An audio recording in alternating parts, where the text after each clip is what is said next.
3,200억 들인 군 전술 통신망 미군 새 체계와 연동 안 된다. 3,200억 원을 들여 개발 중인 군 통합 전술 통신망이 미군 체계와 제대로 연동되지 않는 것으로 나타났다. 급박한 상황에서 한미 양국 군이 실시간으로 서로 정보를 공유할 수 없다는 얘기다. 북한 핵 미사일 위협에 대응한 한미 연합작전 능력을 크게 떨어뜨린 것이란 우려가 나온다. 28일 국민의힘 한기호 의원에 따르면 군 당국이 2024년께 전략화 예정인 군 통합 전술 통신망인 링크-K가 미군의 새 체계인 링크-22와 상호 연동이 불가능한 것으로 파악됐다. 문재인 정부 시절인 지난 2020년 본격 개발에 착수한 링크-K는 한국형 합동전술 데이터링크 체계 완성형으로도 불린다. 당시 확정된 총사업비는 약 3,207억 원으로 2024년 말부터 배치하기로 했다. 전술통신망의 핵심 기능은 실시간 정보 공유다. 가령 고고도 청찰기나 이츠스함 등이 파악한 정보를 지휘부는 물론 지대지 미사일 부대 등 타격 체계에 실시간으로 전파할 수 있다. 직접 보지 않고도 적을 공격할 수 있다는 뜻이다. 현대전에선 이 같은 정보 공유 능력이 전쟁의 승패를 좌우한다. 실제로 우크라이나 전쟁에서 전력상 연쇄로 평가되던 우크라이나군이 러시아군 기습 공격에 잇따라 성공했던 이유도 이와 관련이 있다. 우크라이나군은 영국 업체의 도움을 받아 만든 GIS 아르타라는 프로그램을 통해 전술 정보를 공유했다. 미국의 상용 위성망인 스타링크를 통해서다. GIS 아르타는 GPS 범지구 위치 결정 체계, 정찰용 드론, 스마트폰은 물론 나토가 제공하는 정보 등을 총동원해 러시아군의 위치를 알려준다. 이와 동시에 표적과 가까운 미사일이나 야포 등 우크라이나군 무기 중 가장 적합한 공격 수단까지 결정해준다. 그만큼 절순 지휘 통제를 위한 정보 공유 체제가 중요하다는 뜻이다. 이는 비단 자국군에만 해당하지 않는다. 현재 한미 군군의 항공기들은 링크 16기란 공동의 데이터 링크 체계를 통해 실시간 정보를 공유한다. 군 소식통은 과거 공군 전투기가 미군 체계와 연동되지 않던 시설엔 연합작전에 애로가 많았다며 그만큼 데이터 링크는 연합적자의 핵심적 장비라고 말했다. 이런 상황에서 미국은 새 데이터 링크 체계인 링크 21을 개발 중이다. 오는 2025년부터 미 해군 함정 등에 먼저 전략화할 예정이다.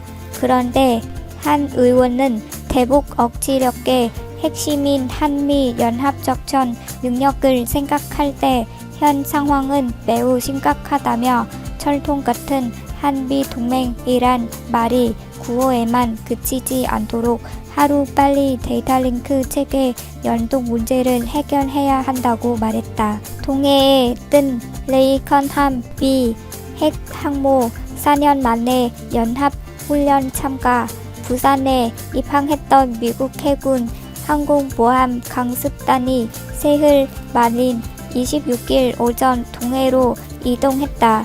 한미 해군이 이날부터 나흘간 동해 공해상에서 하는 대규모 연합훈련에 참가하기 위해서다. 전날 북한이 평양 북도 태천군 일대에서 동해 쪽으로 단거리 탄도 미사일 1발을 쏜 상황에서 훈련이 시작됐다. 이번 훈련에는 한미 해군 함정 20척 이상에 참여한다. 미 항모 강습탄을 이끄는 핵추진 항공모함 로널드 레이컨함 CVN 76은 이날 오전 10시쯤 부산 작전 기지를 떠났다. 타이콘데로 가급 이치스 순양함 챈슬러스 빌함 CG-62 알레이 버크급 이치스 구축함 베리함 DDG-52과 벤폴트함 DDG-65 등 항모 호위 함정들도 이동 중이다. 미 핵항모가 참가해 한국작전구역 KTO에서 한미가 연합훈련을 하기는 2017년 11월 이후 4년 10개월 만이다. 당시 도널드 트럼프 미 행정부는 북한이 6차 핵실험 2017년 9월을 강행하자 이례적으로 항모 3척을 동원해 훈련했다. 국내에 입항하진 않았지만 로스앤젤레스급 공격형 핵추진 잠수함인 애나폴리스함 CSN 760도 훈련에 나선다. 애나폴리스함은 토마호크 순항 미사일을 쏠 수 있는 12문의 수직 발사관을 갖추고 있다. 훈련 장소인 동해 공해상에선 북한 전역기 사정권이다. 한국 측에선 이치스 구축함, 서해류 성룡함 7600T급 KDX 2급 구축함, 문무대왕함 4400T급 등이 훈련에 참가한다. 이번 훈련에는 레이컨함 함재기인 FA-18 전투기 EED 조기 경보기 EA-18G 전자전기 등은 물론 군군의 F-15K, KF-16 전투기, 미 육군의 아파치 AH-64E 공격 헬기 등도 참가한다. 특히 아파치 헬기는 해상으로 침투하는 적의 특수전 부대를 바다에서 격멸하는 대특수전 부대 작전 MCSOF 훈련에 투입된다. 군 소식통은 북한 특작 부대의 함대 공격을 가정해 육지에서 이룩한 아파치가 해안가에서 이들을 선제적으로 공격하는 시나리오로 훈련이 진행된다고 전했다. 또 이번 훈련엔 애나폴리스 함을 탐지 추적하는 방식의 대잠전 훈련도 포함된 것으로 보인다.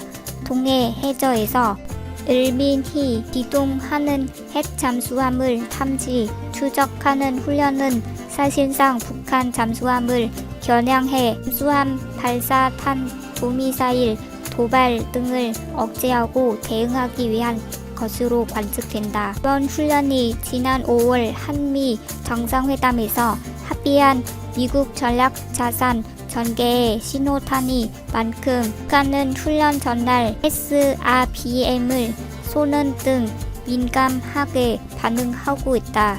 연합훈련이 끝나면 북한이 추가 도발에 나설 것이란 관측이 나온다. 김준락 합동참모본부 공보실장은 이날 장례 브리핑에서 군은 여러 추가 도발에 대비해 관련 동향을 예의주시하면서 확고한 대비 태세를 유지하고 있다고 말했다.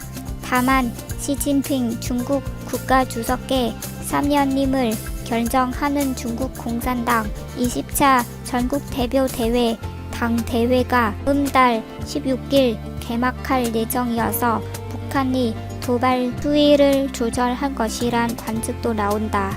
양욱 아산정책연구원 부연구위원은 중국의 눈치를 봐야 하는 시기인 만큼 핵실험이나 SLBM 시험 발사 등 전략 무기와 관련한 군사적 도발은 강행하기 쉽지 않을 것이라며 KTO를 벗어나지 않는 범위에서 SRBM 발사 등 추가적인 도발이 예상된다고 말했다.